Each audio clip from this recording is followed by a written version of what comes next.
Hi again, everyone, and welcome to another episode of Alumni Chats, a weekly podcast featuring alumni from the Department of Broadcasting and Journalism here at Western Illinois University. My name is Buzz Hoon. I'm the host of the podcast. Today, I have the pleasure of speaking with Shawn Anderson, a graduate of WIU back in 1996. Is that right, Shawn? Has it been that long? Yeah. If the gray hairs in both of our goatees tell us, it's been 20. It'll be 20. Well, it is 25 years. Holy cow! Yeah, you look great though. So tell me what's going on. Thank you. Where are you at, and what's going on? Tell me a little bit about your situation, your family. Well, I haven't gone far, Buzz. I mean, Okay. I'm a Rockford kid. Graduated high school, went to Western, followed some friends down there. And I'm going to get to where I am. But so went to Western, came back to Rockford, and I've been in Rockford the last 25 years.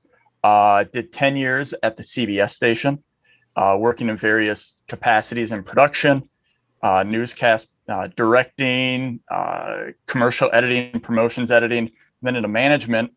Was really looking to get out of the business, was looking to go the marketing route because and you probably don't want me to tell a lot of your students this, but there's more money in marketing than there is. They need to hear that. In just straight up broadcasting. Heard about a job across the street at the ABC and Fox duopoly, and crossed the street, literally packed up my desk on a Friday, was in the other desk on the next Monday. That was 15 years ago. So that was May 1st, 2006. And it was the best move I ever made. I've been there in it's creative services director, which is the title, but it's an operations position where I'm overseeing commercial production, station promotions. We have a lifestyle show. We do a weekly high school quiz bowl show, a game show. And most importantly, and probably most relevant to what I learned at my 4 years at Western, is overseeing news production. So your directors, your camera operators, basically, if it's going on air, we're touching it. And that's what's been. It's been a crazy ride. I can't believe that it's been 25 years. It was just last Thursday was when I walked in the door at WIFR in Rockford as an intern 25 years ago. So unbelievable. Yeah. And I try to wear my purple polos for you guys, and I was looking for one, and I'm a little disappointed I could not find it. This said WWIR, which is right. The old logo that we went with back in the 90s that Sharon, I think, came up with for our news operation. I remember that fondly. I remember when, and I forget the fellow's name who designed it, but gosh, maybe is it 93-ish that the whole new set came in, and boy, we thought we were big time because I think our set was better looking than what Quincy had. It was. So yeah, so it was pretty crazy. I think we kept parts of that over this entire period of time. We've adapted, we've remodeled, but yeah, I think that that was a legacy that lives on the third floor of Salee. Sure. No, and that's something too, and that's not uncommon. It doesn't matter how many new sets, how many new whatever you get. There's always something that sticks around from the previous incarnation. So yeah, we're used to it in broadcasting. Now, before you came to WIU, as you said, you grew up in Rockford. Did you always have sort of an inclination, this idea that you wanted to get into broadcasting, that was something you were interested in? Yes and no. Growing up, always very interested in sports. As the stuff behind me, I guess, indicates. Sorry, it's my one area of anything that I can put my junk up on the walls. But so always grew up interested in sports. Baseball kid, baseball cards, anything baseball, just digesting and absorbing. I don't know that you know this, Buzz. At sophomore year of high school, I grew 13 inches in just over a year and a half. Wow. So I went from 5'3" to 6'4" in a year and a half. And as you can imagine, I kept all the weight that I had at 5'3". So, so everything kind of went south. So there went my aspirations of being any sort of baseball player, because as the height came, the knees went and the hips and whatnot. I was sitting with my dad one night, and he just made an offhanded comment about, and how sad it is that your aspirations of pro baseball is over at 15, right? But not that I was ever even all that good, but still, it was crushing. And he made the comment. He said, you should be one of those broadcasters. And I thought, okay, well, that's fun, whatever. But I found myself when I was playing Stratomatic, which is a baseball card game, which I think it's still out there in computer form. When I was doing stuff with baseball cards, I always knew what was going on. And I always found myself calling the game as I was playing with, dice games or card games or even on the computer. So to answer your question, to get back to it, yeah, always kind of wanted to go into broadcasting. Always wanted to do something in sports, and figured the way to do that would be through the communications department. And so, I mean, I'll jump to it before you ask. Literally, it was orientation day. So before I even had any classes, I think I was one of only a handful of kids on my floor at Thompson 14. Only one of the handful of freshmen that came in that actually went to orientation. And so I was there, and I remember we're in at that point was the room that became kind of news central, down that main hallway, kind of kitty corner off of the where the studio is. And we're sitting there, and Sharon Evans came and talked to us about, hey, you guys are broadcast majors and this and that, and kind of giving us the introduction. And I stayed after, and I introduced myself, which I felt was a pretty big deal, because she should know me, I guess, even though why would she? But anyway, introduced myself and said that I was a work study kid. So part of my financial aid package was to get a job, and then that was going to help pay for education. And I told her that, and she was as interested as she would be meeting, I don't know how many dozen, kids, 18-year-old kids that day. And she walked me down to Everett, and God rest his soul, and introduced me to Everett. And I think the next day I was on the schedule and was working there with you guys on the third floor. And that lasted 2.5 out of those first 3 years I was there.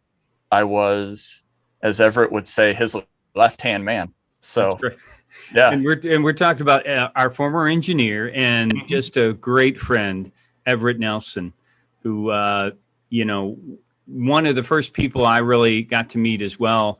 Somebody that was so generous with his time and so understanding, I think, of students at that period of time.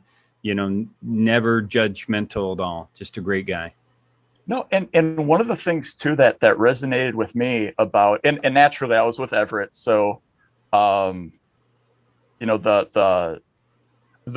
kind of the weirdo engineering and tech guys, I mean, we all gravitated toward one another. And but the cool thing about Everett and Roger, because I mean Raj was always there too, and we'd go to Jackson Street Pub and go get lunch a lot of times. Mike Murray, these were guys that had done things that I wanted to do. You know what I mean? Yeah. So it's like I could sit there and I could hear them telling war stories and me going, okay, yeah, this is what I want to do.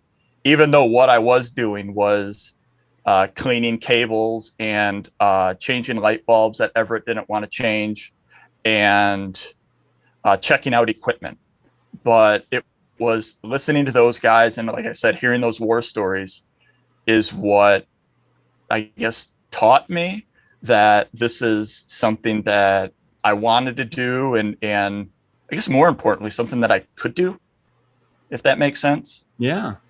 No, and that's great. And I've always appreciated that the faculty, especially you mentioned Sharon Evans and Roger Sadler, Mike Murray, these were people that were very good at making sure that they connected with our students and got them involved, whether it was with the newscast or was with the radio station, some particular way that they could explore what their gifts would be. Mm-hmm. And so I think you probably had that same opportunity to kind of get involved. I think you're involved with the news. Yeah, it was my second year, first semester, third semester, or first semester or second semester. My second year I was doing the, is it 223 and 232. So I was doing the radio and why I remember these numbers, I have no idea. But I was doing the radio and I remember the doing the radio and the TV stuff my second year. And then my third year, I anchored the whole year doing sports, and then was also directing and producing, or whatever it was called, 2 days a week. Because I did was it a noon or a 1 o'clock? And then I turned around and did the 5 o'clock or whatever it was too. My times I don't remember. The numbers I remember. Well, Sharon tried different times. I think you're right. I think she tried some noontime. It was 4 or 5 o'clock, trying to find a niche for us. But yeah, so I did. Yeah, so it was sports for a year. I did the basketball broadcast, did newscast, I think, for 2 semesters, and then the directing. So really, I ran it all through there in 2 years, because then finally my last year I decided I should probably focus on my minor then. So my last year was a crash course in journalism. Oh my. But the first 3 years was pretty, like I said, was pretty heavy working with you guys. Yeah. And I loved it. I absolutely loved it. Well, been around so many broadcasting students over the period of time, they tend to forget about making sure they are well-rounded and take those gen ed classes, take your minor classes, get those things out of the way, because they love, that, and that's what I've always appreciated about our discipline, is that it allows people to find what they love to do. And once they do, they really get involved so intently that, it really, it just centers them so much and gets them really headed in a particular direction. Yeah, no. And that's even now, however many years later. I've got 2 kids. So I've got a 17 and a 14-year-old, and my son, who's the older of the 2, is taking community college classes now. And I'm telling him, I'm like, hey, buddy, get the gen ed stuff out of the way now. Just get it done now while you can. If you're, remote learning or whatever you're doing, get that done now, because then you can dive in. And that's what I love doing the most. I always joke with people. I say, yeah, you know what, as a student, maybe not as good as I should have been. Media law kicked my butt with Dr. Brown. Oh, yeah. Which is funny, because now I have to deal with corporate and paperwork and stuff like that, where I'm actually dealing with things that I should have paid more attention to back then. But like my labs, man, I think I was, if you could have just graded me on my labs, I think I was a straight A student. That's terrific. And so you go through your time at WIU, and I don't know if there's any other, we've gone through, I think almost the entire faculty, but any other students or any other memories that you have? Talked a little bit about the sports. And I tell you, just we had, and Buzz, I don't know if you ever knew this, but I'm sure every, class, grade, whatever that comes through. I mean, we had a tight knit group. Yeah. That, like, if we did the afternoon newscast on Tuesday or Thursday or whatever day it was, and then it was pretty much the same people that would do the evening.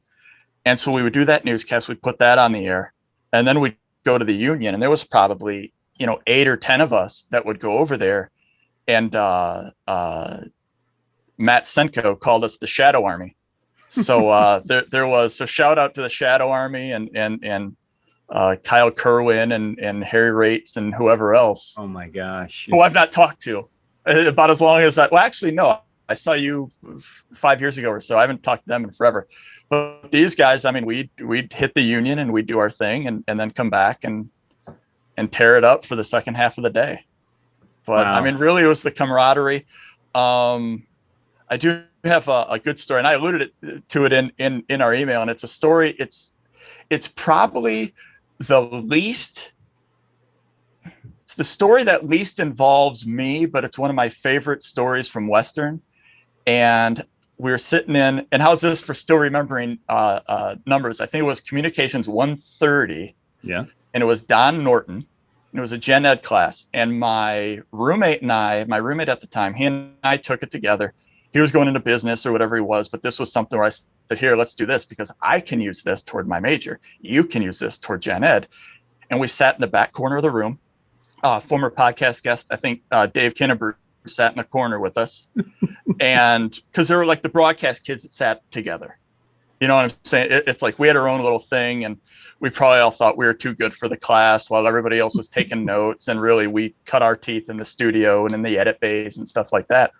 And it was, I think, the Thursday before the NFL draft, whatever year it was, 94, 95, whatever, 94 maybe. And so it's the year Rodney Harrison was drafted. So Rodney's sitting up, and he always sat a few seats in front of me in the first row, or not the first row across, but the first row right inside the door. Probably was 10 minutes to go in class. He scoots his chair back, puts his backpack over his shoulder, gets up, does one of these numbers to everybody in the class, goes, next time you hear my name, I'll be a millionaire. Walks out the door. We're stunned. We have no clue. It's how do you follow that up? And Don Norton just looked down the hallway, looked at us, and in that voice, and that, the old Farm King voice. That's right. Rodney Harrison, everybody. And then we all laughed, and he goes, I've got nothing else for you. And then we all just up and left. So I don't know what that has to do with anything, but you asked for a story. That's a story. That's a good one. Whatever happened to Rodney Harrison? I don't know. I have no clue. Probably just one of those guys that never amounted to anything, like me. But yeah, I don't know.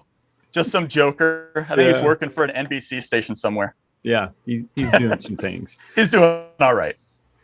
So, and that's a terrific story. I love that. And when you got done with your academic part, you said you went and did your internship with WFIR. Yeah, WIFR. Right? Yep, the CBS station.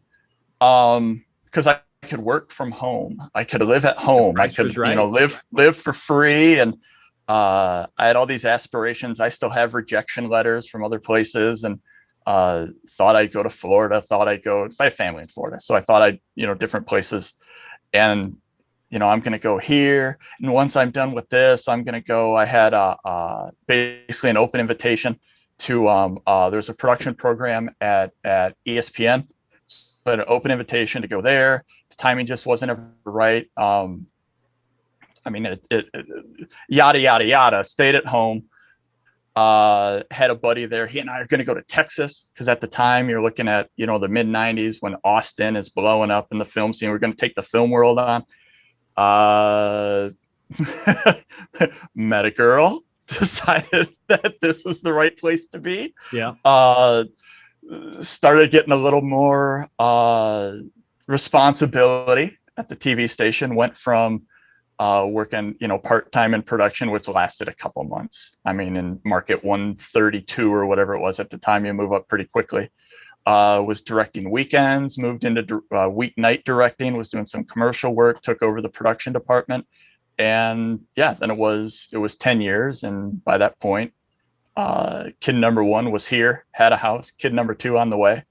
And yeah, so, I mean, again, never look back, but yeah, I mean, I've been here. Yeah. And you've been growing, as you said, You got into management Yep. You got into the creative, as you said, you started doing all types of things, including you talked a little bit about the game show, the quiz show that you do with the high school kids, which is terrific. Also, just the thrill, the adrenaline rush of having to deal with news over a longer period of time, and everything that local news can do for somebody. I think it's always interesting. At some point, you decide to grow a little bit into your job, as as you said, into management. Is that just a natural progression? Is that something that you, at some point in time, just kept saying, "I'm just bring it on. I want to change a little bit more"? Well, at first it was, because again, it's a media market station. It's I think Rockford now, because we've lost people to the suburbs, is because we're 85 minutes northwest of Chicago.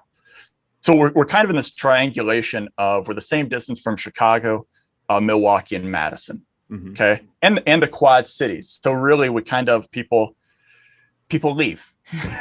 So we've gone from market 132, I think when I started, we're market 138, 139 now. But my point is that if Friday night football opened up, we go shoot sports. Hey, we need people to go do this. I was doing that. I was doing spot news, but then coming back and running camera, coming back and doing newscast graphics, running audio, directing shows. So the more and more well-rounded, the more I was taking on, the more they were piling on to me. Budget cuts then knocked out my supervisor. So they elevated me to that. And then again, it was a house of cards, where everything kept getting piled on top of me and a couple other guys. But as you alluded to, no, you have to make the best out of that situation. And at that time was me getting out of there. Little did I know that across the street was going to be where the grass was greenest. I was able to go over there as the general manager there. I was able to go over there as his guy. You know what I mean? Instead of being the guy who grew up through the ranks, I was able to go over there and be his dude and take control of what he put on me, which led to, you talked about, I'm very proud of our Quiz Bowl show. It was one of these deals where the current general manager, because you go through general managers a lot, unfortunately. The good ones don't stick around, and the bad ones don't stick around. But so the one that we currently have, she came to me and she said, "Hey, look, we were trying to do this a few years ago. I think I have somebody, who is interested in doing this. Can you help me flesh out a show?" And heck yeah, I could, because I had already, envisioned how this thing was going to go. I don't know how many times, and here we are, 7 years, 230 some odd episodes. I mean, we've had, I don't know how many kids that have come through. I mean, and then they're playing for scholarship. It's game show and bragging rights and all that. But to be able to put smart kids on TV, because I know we joked about Rodney, but unless if you're Rodney or you do something that is the opposite of Rodney, nobody knows about the smart kids. So what I'm getting at, you said what changed the deal, why I kept wanting to do it, and the management thing is just to be that content creator and to be somebody who's making those decisions, something who's changing the game on the local level. And I think I've done that. God, at least I hope I've done that. They wouldn't have kept me around if I hadn't, right? And that's right. That's why I see that growth in you. I see this young man that has continued to evolve and to do things to the point to where even, and now I want to talk a little bit about your podcast, because here's something where, again, I think part of somebody might say, why are you taking on another project, Shawn? Because part of this is, which I think, as you have pointed out, it's centered on baseball, which is, I think, a really cool. As I said, I listened to the podcast and I've seen the number. It's not a fly by night kind of thing that you're doing here. It takes some work and some effort on your part to do it.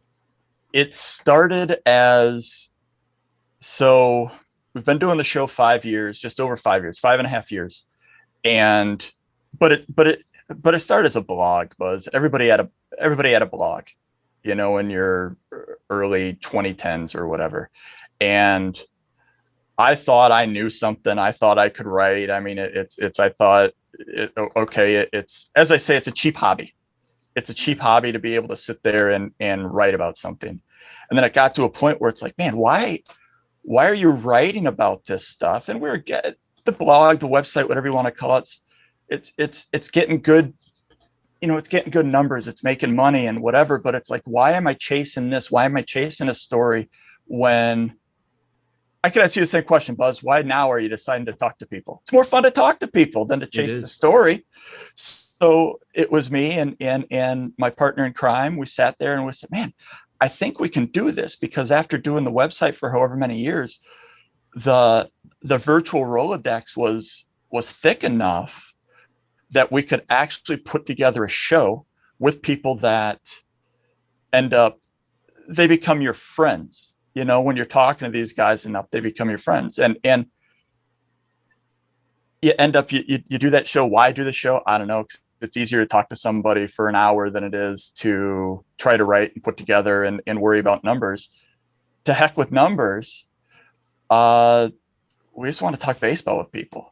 And like I was telling you, I've told everybody, I don't want to talk about last night's game. I don't want to talk about what's going on tonight, what's going on tomorrow. We've done so many things where we've talked about, you mentioned when we first started that we had an episode with, so I've become friends with this guy, Ross Grimsley, who had about a 12-year career with the Reds, Indians, Orioles, and Expos. Yeah, awesome. Fly-by-night guy, 20-game winner, I think, in 1978 with the Expos, whatever it was. Not anybody that you're ever going to say, who I saw pitch? This guy. Weirdly, we're friends. For some reason or another, we're friends. It was the 50th anniversary of his debut. We had Johnny Bench on the show however many years ago. We've had Hall of Famers. We've had, just a litany of people. So I reach out to Johnny and say, hey, it's Ross's 50th anniversary. Do you want to come on and just surprise him? No response. And then I set something up with Ross. We're going to do it. We're going to talk about his debut. I'm in the grocery store. I get a text from Johnny Bench's kid, who of course is, my age, but Johnny Bench's kid, who's saying, hey, yeah, dad's interested in doing it, whatever, for Ross. The best part of all that was we called Johnny first. And so he's on the phone with us while we're, as a secret, as I'm calling Ross. And it's moments like that. And this, it's no different than when you're in front of a class or now when you're talking to students and you see that moment where it's like, aha, finally, I'm getting through. And it took us 280 episodes. That's not true, but it took us, a long time. But we were sitting there and I had tears welling up in my eyes. I'm like, this is why we're doing this, because those two guys just sat there and they could have been on bar stools talking about 50 years ago at Riverfront Stadium in Cincinnati. Yeah. And that's why we do it. I think I have what shoulder am I? There it is. Oh, good point. Nice chroma key work, right? The San Diego Chicken, who weirdly we've become friends with too, told us a story about getting thrown off stage at an Aerosmith concert because he dressed up as the chicken and rushed the stage. It's like, you don't get those stories on the back of baseball cards, or you don't get those stories just by reading a one-line quote of what happened last night in your Cardinals game or whatever it is. So why do it? Just to get those stories, to learn about, to educate myself. I'm always learning. Yeah. And I've learned more about the Negro Leagues and the All-American Girls Professional Baseball League, the House of David Baseball League. I mean, just so many things that I don't know if I would have ever seeked it out, looked for it on my own, if it wasn't for somebody coming on and talking about it. But you have to force yourself to find those people. That's right. And that goes back to Western Illinois, broadcasting and journalism, and having to hustle and finding the story and finding the right quote and finding the contact. And it's just, I guess to answer your question long-windedly, was finally I was putting my degree to work. Actually, seriously. I mean, it's finally putting the journalism and broadcasting to work, and finding people. I mean, Christ, we had Larry King on a handful of times. Why? Because I wrote him a letter and said, let's talk about baseball. Let's not talk about you being on TV for 178 years. And he talked baseball, and he would text me. It's just weird. That is surreal, but that's what is the contribution of this podcast is. And if for those of you that are out there want to check it out, it's called Hall of Very Good. Yep. And it has just a wide range of people, but you do talk to people about the past, which is, I think, but you talk about what it might be, you connect it to today's game. But for the real baseball fan, the fan like myself and like you, I know the same thing. Once we got hooked into baseball, and I knew immediately when I saw Ross Grimsley, I'm like, yeah, I know, I remember he's a left-handed pitcher, and I remember him with the Expos. I didn't know he was with the Reds. He got started with the Reds, but I would have been the same way. Tell me what it was like. Yeah. I want to hear those kind of stories. The best stories, and because you're a Cardinals fan, right? Yeah. Okay, so we've had Ozzie Smith on, and he's remembered us other times when we've seen him. He's either very polite, which I think is probably the case, or he remembers us. Because a lot of these guys you'll meet in person, you'll meet at shows, you slide them your business card, they get back to you or they don't, which sounds sort of nefarious. But anyway, Ozzie came on, and Ozzie talks about three things. Talks about The Simpsons, talks about the backflips. He talks about that home run off of Tom Nadenfuhr against the Dodgers in whatever year it was, 85? 85, yeah. Really kind of talks about three things. He talked to us about backflips, talked to us about The Simpsons. Love Ozzie Smith.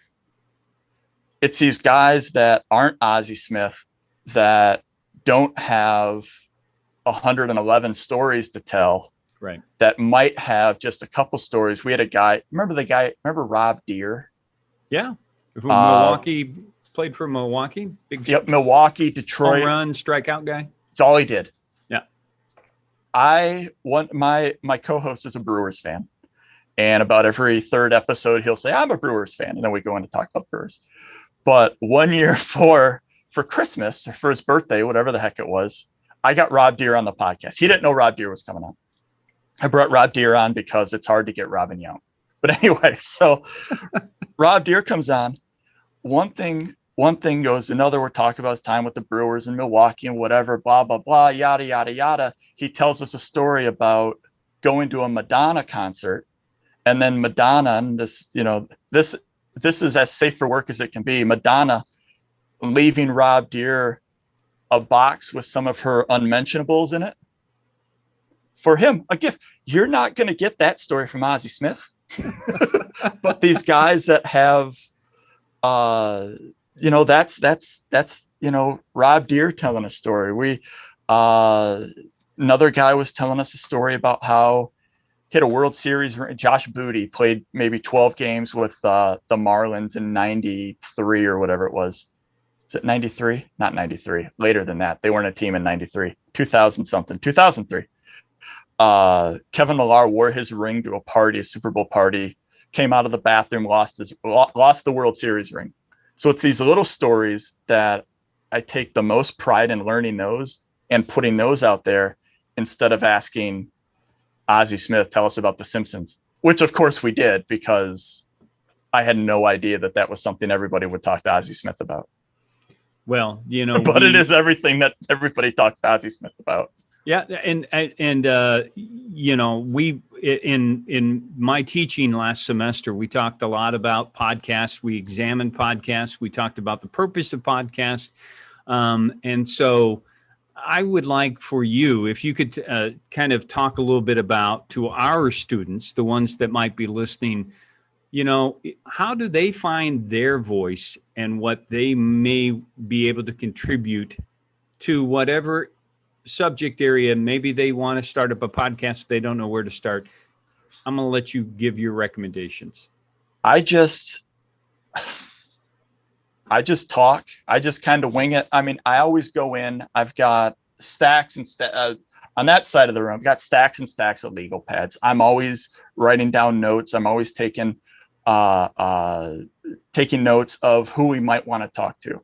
I watch a lot of TV, a lot of movies. Something always if I'll hear a story there that I think that I might want to learn more about, like anything. Now I'm to the point where I have, the confidence enough that I could go, well, I'm going to go right to the source. I'm going to ask the guy. But the thing is, don't ever try to fake it. I mean, somebody's going to see right through you if you're talking about a subject that you think you might know something about. I don't know a lot about. I'm wearing a Pirates hat now. I just realized I'm a Red Sox fan, and I can't tell you the starting lineup tonight. I can't do it.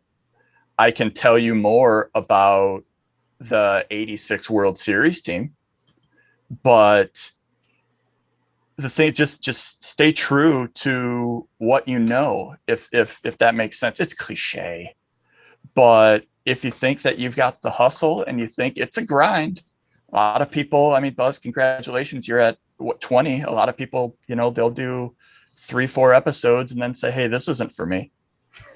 But I mean, it's a grind, I guess. Kind of determine, what is your voice going to be? Without getting into it, we've got rules that we don't have a certain type of person on the show, and domestic abusers, people who've been there, we don't want to give them a platform. Yeah. So we've got our guidelines. We stick firm to that. We never waver on our voice, and then try to know what the heck you're talking about, because you'll have guests and Buzz, hopefully you haven't dealt with this. There are guys that are going to try to big time you. They're going to try to make sure that you know what you're talking about. So just stay true to yourself. And as Daryl Dawkins used to say, don't fake the funk. That's a great quote to end with. I tell you, right, John, man, I it's been so much fun catching up with you because, and I know I appreciate your time because you're a busy guy. You got your job, you got your podcast, you got your family, and we're just really happy. I'm so happy. I know we caught up a little bit when you came for, I think, a football game a few years back, and it's too long ago. I need to get back down. We were going to come down last year. Like I said, my son's at that position where he'll be a senior. He's doing high school courses and then doing college courses too. Yeah. So he's at a point where he's looking around, and I got to get him down there and get that Buzz Hoon tour. That's right. Or I don't know anybody there. Hey, where did Buzz come from? I know that I realize that I don't know where Buzz came from. Yeah, and the students who ask me every once in a while, I tell them. So my dad is William Senior, and so I am William Junior. And when I was getting named, and I'm sure a lot of people on the podcast are going, "Why are we talking about this?" But when he was in the Air Force, it was in the early '60s. There was a TV show called Route 66. Sure. Which you could probably talk to older people about. There was a guy that was on there named Buzz, one of the characters that looked oddly really similar to my dad. And so all of his Air Force buddies called him Buzz. That was his nickname. Okay. So that's how it was a compromise between my parents that they would not call me Junior or BJ or Billy Bubba, or which I say that then I have no offense to people named Bubba, because I love people named Bubba, but there are other Bubbas in my family. I would have been known as Big Bubba. Oh, you're more of a Buzz than a Bubba. Okay. I appreciate that. I can't imagine you as Bubba Hoon, but yes. So please, we would love to see you in Macomb again. I'm going to come down once we're completely out of the boil order. Once that's lifted 100%, no, we're going to make the trip down. I'm going to hit you up. I'm going to get that tour. Well, thanks again for being on the podcast. Thank you. And thanks to all of our weekly viewers out there. If you are interested in being a guest on the podcast, or you know somebody that you might want to recommend, please send me an email. We want to hear from our alums. We want to continue. We hope that you will continue watching and listening to the podcast, and we really appreciate everyone's support. So until next week, stay safe, take care, and God bless.